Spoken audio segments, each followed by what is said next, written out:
Now though, 45 minutes of real-life drama. Today on Real Rescues, in the mid-Atlantic, a tanker is about to attempt the most daring rescue. 4 British sailors have to make the leap of their lives from a tiny yacht onto a rope ladder. So I lunged up with my foot, felt the rung, pressed hard, and my foot slipped right through. And then I was hanging by my arms and knee.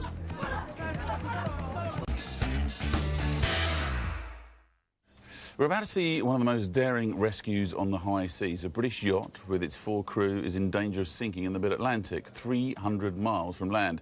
SE Rescue can't get to them. Their only hope is a boat-to-boat rescue. But can another ship reach them in time?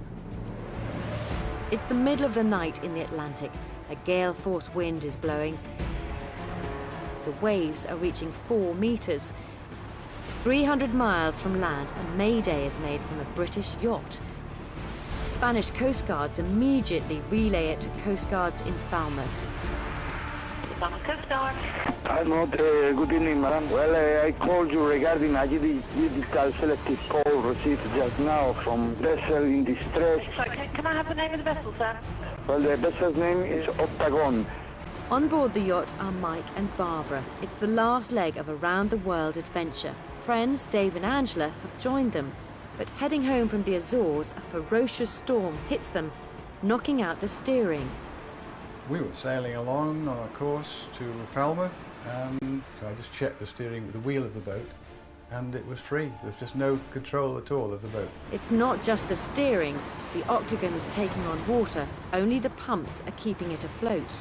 A lot of things had gone wrong, and 2 seasick crew. I think Angela was worse than me. And then the weather forecast was just for more of the same, so we weren't going to survive. If you've got water coming into the boat, you've got heavy weather, that weather's not going to improve for 3 or 4 days. You can't steer your boat. You've got 2 people sick. There's not much else you can do. So our decision was to call a mayday. On duty that night in Falmouth is watch manager Peter Bullard.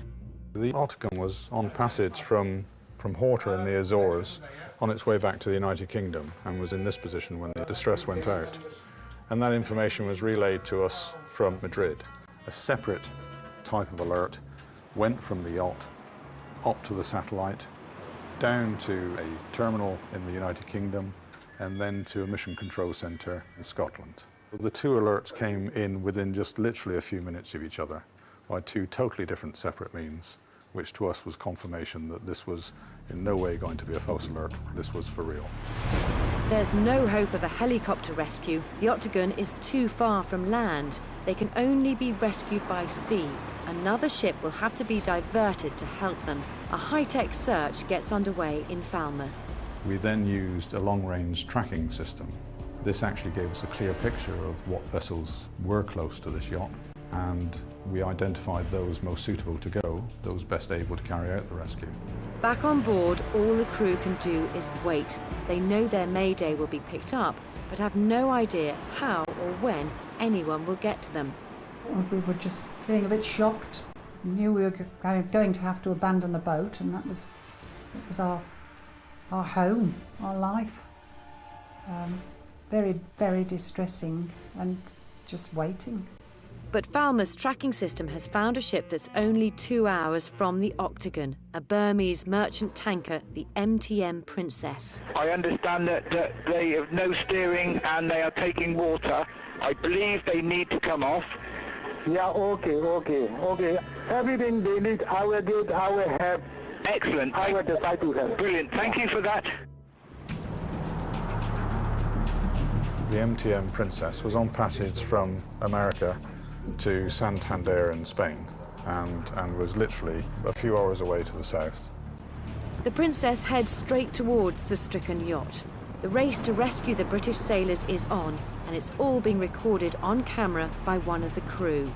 Just 1 hour after sending the mayday, Mike and Barbara hear a voice on the radio they will never forget. It's the Burmese captain of the tanker. We couldn't make out his name, and in the end we got Princess, and in fact it was MTM Princess. I thought, yeah, that's our boat, that's our tanker. Just lights first we saw. The boat was only doing about 11 knots, as fast as they could go in the sea conditions.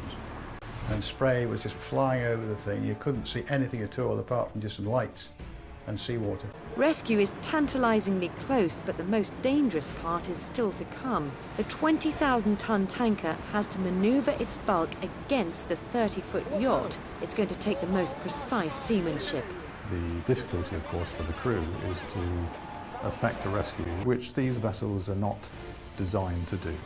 There is every possibility that in trying to rescue the yacht, the tanker actually puts the British crew in greater danger. Our greatest concern now was that some of those people on the yacht could well end up in the water. Those seas were very high and it was dark, and the situation would be quite dire if that happened. And the whole rescue would become extremely difficult. 20,000 tonnes of MTM Princess alongside a 38-foot yacht. And if the crew on the tanker get it wrong, it could spell disaster. Well, let's take you back to that Atlantic rescue. The Yacht Octagon has sent out a mayday and is about to sink. The message has come through to Falmouth Coast Guard, who are responsible for search and rescue over an area of around 660,000 square miles. They've called in a passing ship, but trying to get the people off the yacht is proving dangerous. It's the middle of the night in the Atlantic. The 20,000-ton MTM Princess is attempting a daring rescue. It's trying to manoeuvre alongside the stricken British yacht Octagon, but the high waves are in danger of smashing it into the tanker's side. The yacht could have sunk whilst the rescue was taking place. The individuals could have actually ended up in the water, and clearly not easy to find in those conditions. But the crew on the Princess is manoeuvring the tanker with the greatest expertise. The crew were fantastic. The way they helmed that huge boat at our little yacht in the dark, to have just got so close to us, was just fantastic. Just such seamanship. They're throwing lines to the yacht. They have to hold the Octagon against the tanker's steep sides, but the conditions won't allow it. Unfortunately, effectively, we were moving along, albeit very slowly with the wind, and they were going the other way, very slowly. And so we just scraped. We got a line, it snapped, we scraped along, and we went off that way. They have to try again, but the massive tanker has a huge turning circle. It'll take time they don't have. Mike has an idea. He's lost his main steering, but he's discovered the Octagon might have one last move in her. I called the captain up and said, look, we'll come alongside you. We can steer the boat with the autopilot, although it's difficult. But we turned around and we did that with the autopilot and came alongside them again. Somehow, Mike gets the little yacht alongside the Princess. It's now up to the Octagon's crew to make the biggest leap of their lives. They're facing a 5-metre wall of steel. The swell is lifting them up and down. And I stood on the deck of Octagon, and suddenly this rope ladder appeared in front of me, and we went up on a wave, and I thought, I'm almost at the top of the tanker. I'm almost level with the rail, and I hesitated momentarily, and Octagon was going down, and I heard someone shout, jump. I think it was Mike. So I thought, jump. So I did, I jumped. And then I was left hanging by my arms, and I knew I'd got to climb the ladder. So I lunged up with my foot, felt the rung, pressed hard, and my foot slipped right through and was trapped between the hull of the tanker. And then I was hanging by my arms and one knee, and I realised Octagon was on her way back up. Barbara can't move. Mike and his friends can only watch on as the next rising wave brings the yacht back up just below the camera's view. It looks like it's going to crush her against the steel hull of the tanker. Oh, it really is a matter of life or death for Barbara, but as we'll see, all her husband Mike and their friends can do is watch and hope. Below the rail of the tanker, the MTM Princess, a British yachtswoman, is hanging onto a rope ladder against a 5-metre steel hull. The yacht she's escaping is on a rising swell. She can't move up out of its way. She just hesitated that bit and then jumped and caught the ladder as she was sort of near the bottom of the ladder rather than at the top of it. And my first thought was, if she stays there and the sea conditions, Octagon's going to come up and crush her. There's nothing, absolutely nothing you could do. I froze. I thought, I'm going to be crushed. I can't climb the ladder. So I closed my eyes and just braced myself. I was just hoping and praying that something had happened, that she'd get her leg up onto the rung of the ladder or something. Very soon after, I just felt hands on me, and it was the crew. And then I felt the rail. I felt my body moving over the rail of the ship, and I knew I'd been saved, I'd been rescued. It was one of the most wonderful feelings I've ever felt. In this tangle of bodies, Barbara's leg can be seen coming over the railing. The actual crew pulled the ladder up. Just a great, great sense of relief. And I just watched that crew and thought, you've done it, you've done it. Thanks to the quick actions of the crew, Barbara is safely on board the MTM Princess, but it was too close for comfort. The captain wants to try a different way to get the others on board. His crew start to rig up a small crane with a net. All the while, the battering storm is taking its toll on the Octagon. Time was going on, and David and I were both holding these lines that were holding us onto the tanker, wrapped around the winch. The winch tore out of the deck, not completely, but 3/4 of the way out, and we were still just holding it. So we'd got to do things quickly, and I think Angela realised this, and she eventually made it to the ladder, timed it very, very well indeed, and got up and away. The two women are safe, but Mike and Dave can't hold the yacht next to the tanker any longer. There's no choice, they have to jump for the ladder.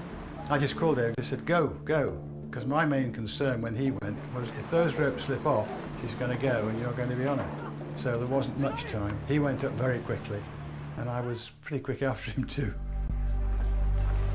All four have made it onto the deck of the Princess. They have the Burmese to thank for their lives, but they've had to say goodbye to the Octagon. Just sadness, saying goodbye to Octagon. It's been our home for 12 years. We just loved that boat. It was just full of our possessions, and she just looked so lovely. The deck lights were on, she was shining in the water, glistening with the spray from the waves, and I couldn't tear myself away from the rail. Okay, let go, boat! Various things flash back in my mind as the sailing we'd done in the last 12 years. It's all happened so quickly. Then the crew, of course, grabbed us and they wanted to get us down into the officers' mess and sort us out. So we only had about, I should think, something like 5 minutes, if that, on the actual deck before we were herded off into the actual ship. At Falmouth, the news of the rescue can't come soon enough.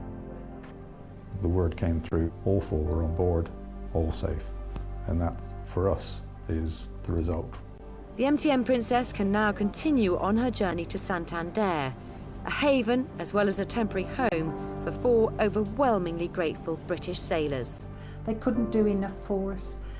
They gave us special food, chicken and chips. So we said, can we have what the crew's having? We like curry. They were just wonderful, wonderful crew. They were seemed such a happy ship, and they were so happy to have rescued us. We really owe our lives to the captain and crew of the Princess. And here you are now. It's only weeks on, so it's still really sad for you to watch those last pictures of Octagon, isn't it? Mm. How long did you stay there watching her? I suppose about 5 minutes. It was long they enough. Wanted to be on the way. Just as soon as Mike came up, they wanted us They wanted us off the deck safe. and into the accommodation. Tell me a little bit about Captain, because he's really famous now, isn't he? What's he like? He's so lovely. Is he? He's just so lovely. Look, we've got an idea of how famous he is, because it came from Myanmar, so that's the Myanmar Times. Yeah, that's the I'm talking about Myanmar him. Times. And also you're going to Santander, weren't you? Yes, So that's where we landed, and he was awarded an award, and he was just so lovely. Excellent. So lovely. So where do you think she is now, then? Because it was out in the middle of the ocean, wasn't 1,000 metres down in the Atlantic. And all your possessions. Yeah. What do you most miss from the boat, then? My address book. Which is really important, isn't it? Yes. But you had a bit of time because you knew they were on their way. Oh, yes. What did you take with you? Because you could take a few things, couldn't you? A camera. Right. My camera. A little silly things, really. A picture off the wall that was an embroidered picture done by my best friend. That was a wedding present. Mm-hmm. I mean, this was our home. A little box that I'd bought in Horta, the last present I'd bought for Octagon. This earring. Yeah. And what about you? Because you were on the boat watching her, and she was in a very, very precarious position, wasn't she, Barbara? Yeah, yeah. Very much so. Did you think that was going to be it, or what were I you... thought she was going to get crushed. I thought as the boat came up, as we came up, and the tanker was here, you know, very close, and she was hanging down that ladder. I just thought she was going to do that. And then she'd let go and fall in the water, and then... And I love this point that he says jump, and you literally did. I did. You've been able to see what Falmouth has done. Oh, Falmouth are wonderful. Yeah, great. Incredible. Yes, yes. I mean, they're worldwide. That their reputation is worldwide. They are professional plus. And you kind of really get the sense of from what happened there, and this enormous tanker coming to save you. I mean, this is what happens if you're out in the middle of the ocean. That's what has to happen, isn't it? Yeah, yeah. And if they hadn't been there, we would have sunk, I presume, taken to the life raft. We couldn't have launched the life raft. We would not have survived with the seas. The seas. It wasn't that the wind was so strong or the waves were so high. It was the steepness of the waves and the short, sharp. We could not have launched to the life raft. If we had, if it was our only possible way of means, were no vessels around, we would have had to have launched it. but thank goodness it would you have didn't probably have gone to. straight upside down as soon as we launched it. But, you know, it's the only thing we had left. Well, I'm so glad you're okay. Thank goodness So they were there. So are we. A wonderful crew. Happy sailing if you get out there again as well. Yes. Thank you. What an extraordinary thing to sit there and watch all of your worldly possessions floating away knowing you'll never see them again. I wonder what you'd grab if you had like 10, 15 seconds to grab the most important thing in your house. Would you take if you were on your ship and you had like 5 minutes to leave? Picture of my children, I think that would be the thing. Same with you, I think, wouldn't it? I'd take my children, actually. We'll have more real rescues for you soon. It's a thought, isn't it?